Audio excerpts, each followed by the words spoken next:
यदि महात्मा गांधी के हाथों लिखे कुछ ऐसे खत सार्वजनिक हो जाए तो बवाल मच जाएगा, जिनकी नीलामी जुलाई 2012 के दौरान लंदन में होने वाली थी।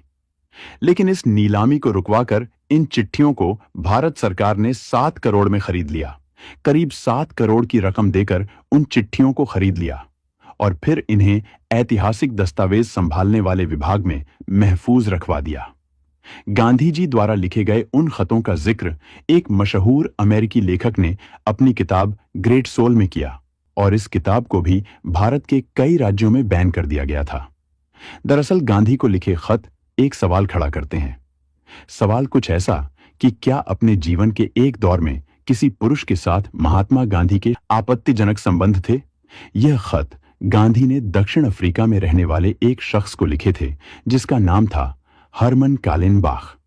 कालेनबाख एक आर्किटेक्ट और बॉडी बिल्डर होने के साथ साथ उस समय का एक धनवान व्यक्ति भी था। दक्षिण अफ्रीका में रहते हुए नौजवान गांधी की मुलाकात कालेनबाख से हुई। दोनों दोस्त बन गए और जल्द ही इनकी ये दोस्ती आसमान छड़कर बोलने लगी। कालेनबाख ने गांधी के साथ रहने के लिए एक नया घर बनवाया जिसे उसने खुद डिजाइन किया था। इन दोनों ने तकरीबन 2 साल तक का समय इस घर में एक साथ व्यतीत किया। कालेनबाख को गांधी इस कदर अच्छा लगने लगा कि उसने जोहान्सबर्ग के पास मौजूद अपना 1000 एकड़ खेत भी गांधी के नाम कर दिया। अब गांधीवादी लोग भले ही इसे महज दोस्ती का नाम दें, लेकिन खुद गांधी अपनी आत्मकथा में कालेनबाख को अपना सोलमेट यानी कि आत्मा का साथी बताते हैं। बहरहाल दोनों एक दूसरे से उस समय अलग हुए जब 1914 में गांधी और कालेनबाख एक साथ भारत आ रहे थे। लेकिन पहले विश्व युद्ध के चलते कालेनबाख को भारत आने की इजाजत नहीं मिली, जिसके बाद दोनों एक दूसरे को पत्र लिखा करते थे और यही वो पत्र है जो कि गांधी के चरित्र पर आज सवालिया निशान खड़ा करते हैं। गांधी द्वारा लिखी इन प्रेम भरी चिट्ठियों का वर्णन लेखक जोसेफ लेलीवेल्ड ने अपनी इस किताब में बखूबी किया है, जिसके मुताबिक गांधी ने एक पत्र में लिखा कि तुमने मेरे शरीर पर पूरी तरह नियंत्रण कर लिया है और ये गुलामी मुझे हसीन लगती है। दोनों इन पत्रों में वादा करते हैं कि वो एक दूसरे से इतना प्यार करेंगे जितना कि आज तक दुनिया वालों ने देखा तक ना हो। जिसके अलावा गांधी एक खत में कालेनबाख को लिखते हैं कि मेरे बिस्तर के पास आज भी रुई और वैसलीन पड़ी है जो कि मुझे हमेशा तुम्हारी याद दिलाते हैं। दो दोस्तों के बीच में रुई और वैसलीन का क्या काम हो सकता है, समझ पाना थोड़ा मुश्किल है। खैर, उन्होंने कालेनबाख से एक खत में वचन लिया कि तुम कभी किसी महिला की ओर ललचाई निगाहों से नहीं देखोगे। एक खत में उन्होंने लिखा कि मैं कभी कल्पना भी नहीं कर सकता कि पुरुष और स्त्री के बीच इंटरकोर्स इतना बदसूरत हो सकता है। सन 1933 में भेजी चिट्ठी में गांधी ने अपनी पत्नी को सबसे जहरीली औरत बताया।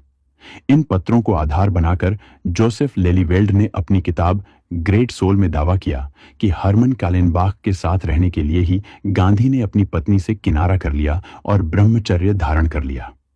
हैरानी की बात है कि खुद गांधी की पत्नी कस्तूरबा गांधी भी अपनी डायरी में लिखती है कि कालेनबाख के सानिध्य में आने के बाद से मेरा पति मुझसे दूर होता जा रहा है।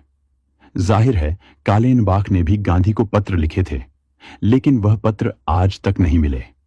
शायद गांधी जी उन्हें संभाल कर नहीं रख पाए। हालांकि कालेनबाख ने गांधी द्वारा लिखित ये चिट्ठियां संभाल कर रखी, क्योंकि उनकी मृत्यु के बाद उनके एक रिश्तेदार को मिली और साल 2012 में लंदन में इनकी नीलामी होने वाली थी। लेकिन इस नीलामी को रुकवाकर उस समय की कांग्रेस की नेतृत्व वाली यूपीए सरकार ने इन्हें 7 करोड़ में खरीद लिया।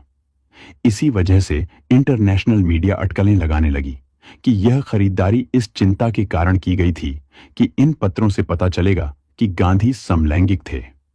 मौजूदा हालात में सुप्रीम कोर्ट ने भी समलैंगिक होने को बुरा नहीं माना है, लेकिन जिन हालातों में गांधी जी जिस तरह के संबंधों से जुड़े हुए थे, यदि वही हकीकत जिसे खुद गांधी जी ने अपने पत्रों के माध्यम से लिखा था, यदि सार्वजनिक हो जाती तो गांधी के नाम पर राजनीति करने वालों की कितनी विचित्र स्थिति हो जाती।